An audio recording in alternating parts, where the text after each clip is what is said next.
Hicrətin 60-cı ilinin Rəcəb ayının 28-də İmam Hüseyin əleyhissalam 21 nəfərdən ibarət bir dəstə ilə Məkkəyə doğru yola düşdü.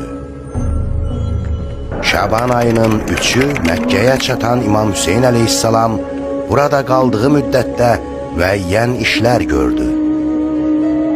O, Yezid İbni Muaviyyəyə qarşı qiyam etmək üçün Bəsrə və Küfə cəmaatının tanınmış nümayəndələrinə məktub yazaraq onlardan dəstək istədi. Bəsrədə Yezid İbni Məsud Bəni Təmim qəbiləsinə İmam əleyhissalamın məktubunu oxuyub onları razı saldı. İnsanların imamın təklifini qəbul etmələri barədə ona cavab məktubu yazdı. Lakin Yezid İbni Məsudun imama kömək cəhdi onun şəhadətindən dolayı uğursuz olmuşdu.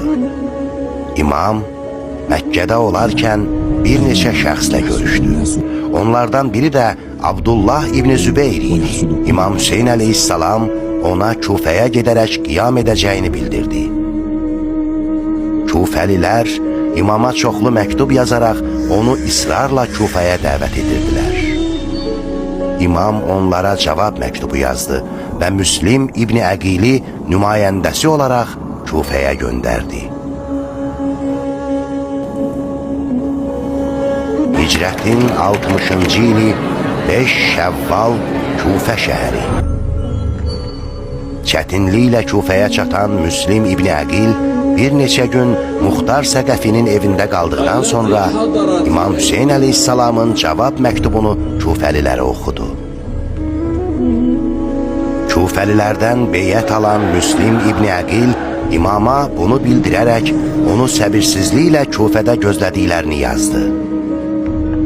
Lakin Küfə valisi təyin edilmiş Übeydullah İbni Ziyadın yalancı təhdidlərindən qorxan Küfəlilər öz aralarında danışıqlar apararaq Müslimi tənha qoydular.